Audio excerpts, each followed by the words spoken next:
Hello, welcome to our channel vision by Charu. तो आज हम पढ़ेंगे Perkins method for the preparation of cycloalkane.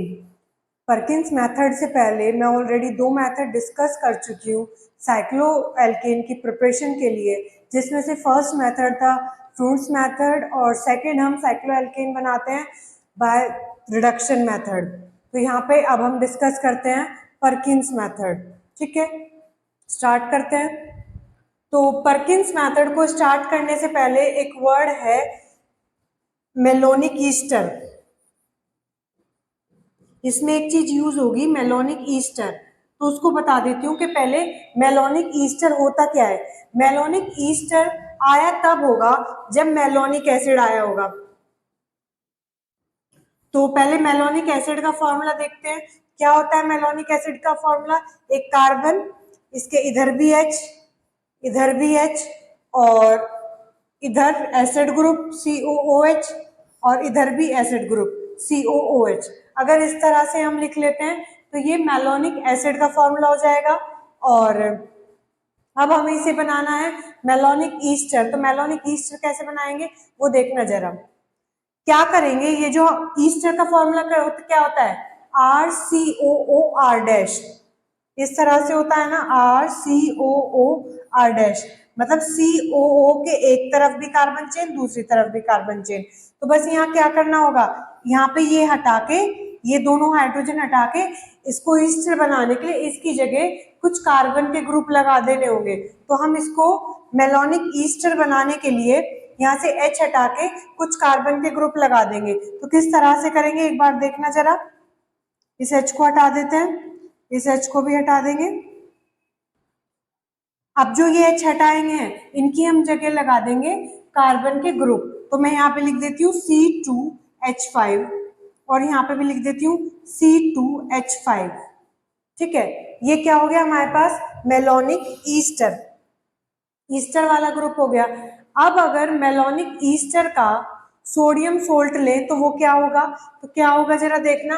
अब क्या करेंगे, ये जो दोनों हाइड्रोजन है इन दोनों हाइड्रोजन को रिमूव करके, तो अगर आपको सोडियम वाला सॉल्ट चाहिए मेलोनिक ईस्टर का तो इसकी जगह सोडियम लगा देंगे दोनों हाइड्रोजन को रिमूव करके। तो क्या करूंगी कि दोनों हाइड्रोजन को रिमूव किया और इनको रिमूव करके इसकी जगह भी एक सोडियम आ गया और इसकी जगह भी एक सोडियम आ गया।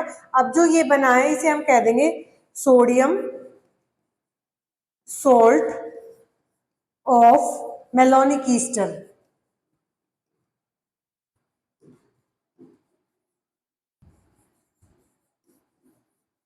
इसे हम क्या बोल देंगे कि हमारे पास सोडियम सोल्ट आया मेलोनिक ईस्टर का।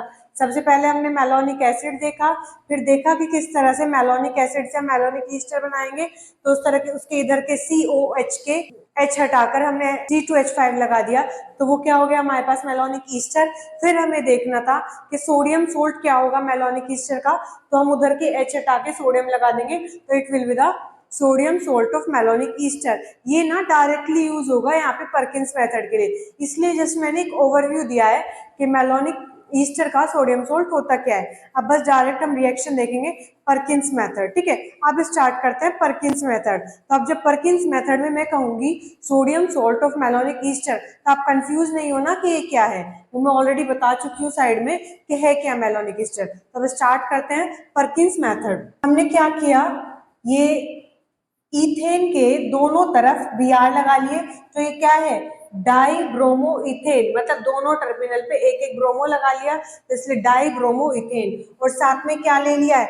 यही तो लिया है जो मैंने यहाँ बनाया है, sodium salt of malonic Easter COOC2H5 COOC2H5, यहाँ पे दोनों सोडियम।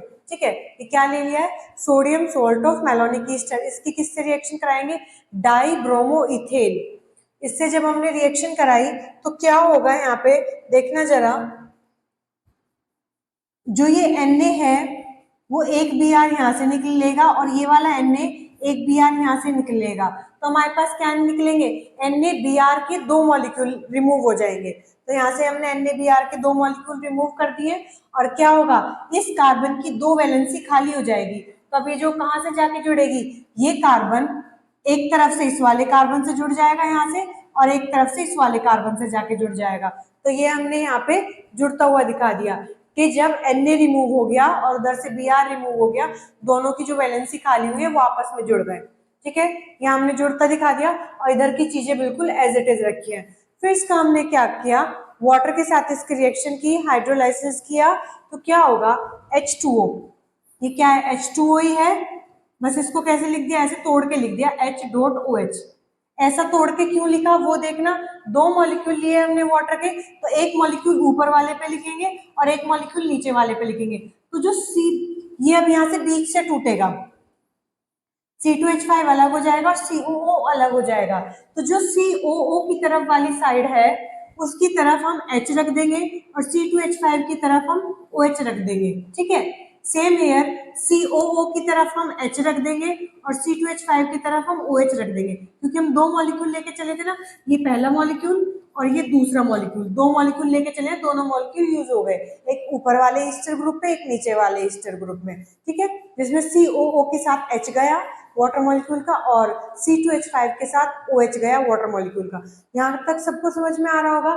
फिर आगे क्या हुआ, जो ये C2H5 और OH है, इन दोनों ने मिलकर C2H5OH बना लिया। तो अब क्या होगा, अब हमारे पास यहाँ से C2H5OH के दो मॉलिक्यूल निकल गए, ये हमने रिमूव करके दिखा दिए, और यहाँ पे अब क्या बचेगा, इधर की तरफ COOH ग्रुप, एक एसिड ग्रुप यहाँ बचेगा, एक एसिड ग्रुप यहाँ बचेगा, ये हमने ये दिखा दिया। और जो इधर की सारी चीजें वो एज इट इज सेम है, इसमें कोई चेंज नहीं आया। ओके, फिर इसके बाद अब क्या होगा, अब हमने इसको हीट किया और यहाँ होगा जो ये COOH ग्रुप है, इसमें से एक ग्रुप में से यहाँ से CO2 निकल जाएगा, COO, ये मिलके क्या बन गया CO2, डिकार्बोक्सिलेशन हो जाएगा यहाँ पे। तो CO2 निकल के यहाँ पे इसे हीट करके यहाँ पे फिर क्या बचेगा, केवल H बचेगा इधर की तरफ। ठीक है, इस वाले कार्बन पे केवल यहाँ H बचेगा, तो इस वाले कार्बन पे केवल H, ये इधर की सारी चीजें ये दिखा दी एज इट इज, और अब ये वाला ग्रुप बचा COH और ये हमने यहाँ पे दिखा दिया। फिर से हमने क्या करा, अब COH का एक ग्रुप में से CO2 निकल गया, अब हमने इसे दोबारा क्या करा, इसको हीट किया है सोडा लाइम के प्रेजेंस में, फिर से इसका डिकार्बोक्सिलेशन होगा, जो ये दूसरे वाला एसिड ग्रुप है इसमें से फिर से CO2 निकलेगा, तो अब हमने यहाँ से CO2 निकाल के निकाल दिया। अब क्या होगा, इस कार्बन पे एक और H जुड़ जाएगा, एक तो पहले ही था, एक और जुड़ गया, और इधर की जो चीजें हैं वो एज इट इज रहेंगी। देख लो, इधर की चीजें एज इट इज रही और इधर पहले एक H था जो यहाँ से बचा था और दूसरा H और जुड़ गया। ठीक है, तो CH2 आ गया। अब ये क्या बन गया, CH2 CH2 CH2, तीनों आपस में एक साइकिल में जुड़े हैं, इसलिए ये बन गया है हमारे पास साइक्लोप्रोपेन।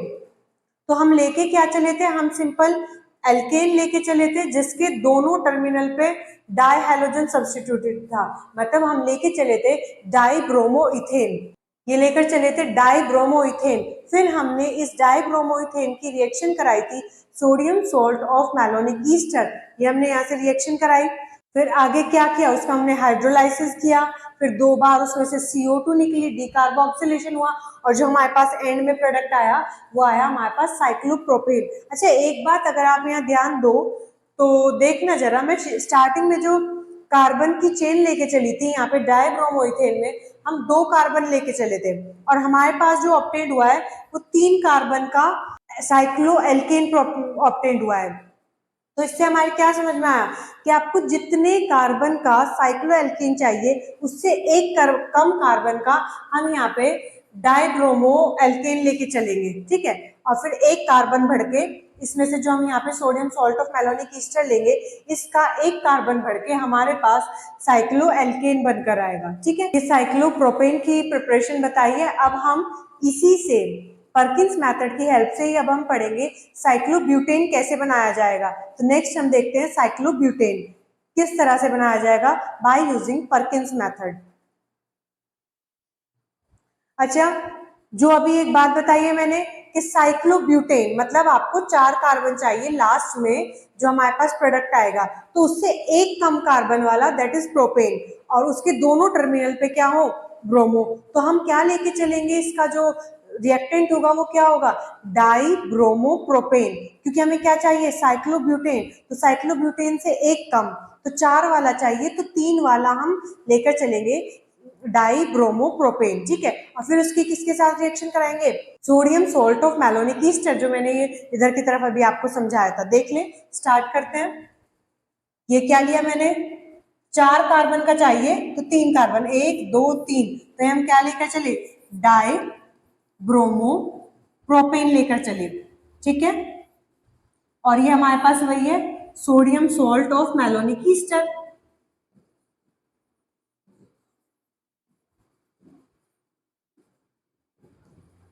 ओके, अब हमने इससे क्या किया, यहां से वही होगा कि इधर से Na और इधर से Br, यहाँ से 2 NaBr के मॉलिक्यूल निकल गए, ये निकलते हुए दिखा दिए। फिर क्या होगा, ये कार्बन इधर एक कार्बन से यहाँ से अटैच, एक कार्बन से यहाँ से अटैच, ये करके दिखा दिया हमने। जहां से Br निकले हैं वहां से हमने कार्बन अटैच कर दिए। फिर आगे क्या हुआ, इधर के जो दोनों ईस्टर ग्रुप है COOC2H5 COOC2H5, ये हमने एज इट इज दिखा दिए। फिर इसके बाद क्या हुआ था, फिर हमने इसके बाद 2 वाटर के मॉलिक्यूल के साथ रिएक्शन की थी। तो हम यहाँ पे 2 वाटर के मॉलिक्यूल लेकर चले, एक ऊपर जाएगा एक नीचे। तो ऊपर जिधर COO वाला ग्रुप है इसे बीच में से तोड़ देंगे, ईस्टर वाले ग्रुप को। COO की तरफ तो जाएगा H H2O का, और C2H5 की तरफ H2O का जाएगा OH। ऐसे ही नीचे COO की तरफ जाएगा H और इधर की तरफ जाएगा OH। तो पहला मॉलिक्यूल ये रहा वाटर का, दूसरा मॉलिक्यूल ये रहा वाटर का, दोनों यूज हो गए। तो अब यहाँ से जब ये बीच में से टूटेगा क्या निकलेंगे, C2H5OH, 2 मॉलिक्यूल निकले हैं हमारे पास एल्कोहल के, वो 2 मॉलिक्यूल निकलते हुए दिखा दिए। और यहाँ पे क्या आ जाएगा, COOH COOH, इस कार्बन के साथ 2 एसिड ग्रुप जुड़कर आ जाएंगे। ये आ गया, इस कार्बन के साथ 2 एसिड ग्रुप जुड़कर आ गए, और इधर के जो 3 कार्बन थे वो एज इट इज है।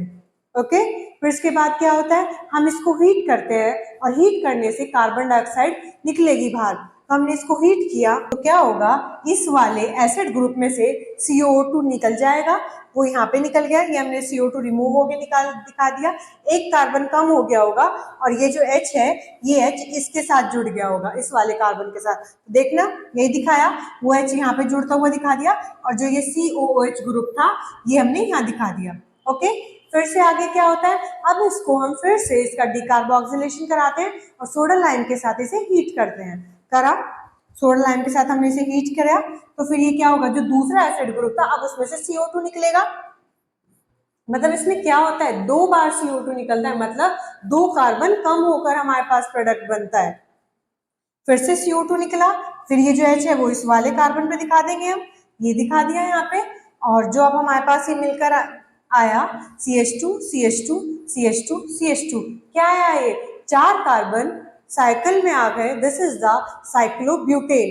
तो हम लेकर क्या चले थे, डाइब्रोमोप्रोपेन 3 वाला, और हमारे पास जो प्रोडक्ट आया है वो 4 वाला साइक्लोएल्केन का आया है। Okay, this is the Perkins method, जिसमें हमने क्या किया कि लेकर तो एल्केन चलते हैं सिंपल वाले डाई सब्सटीट्यूटेड, और उससे हम एंड में क्या बना देते हैं, साइक्लोएल्केन। होप सो आप सभी को परकिंस मेथड समझ में आया होगा।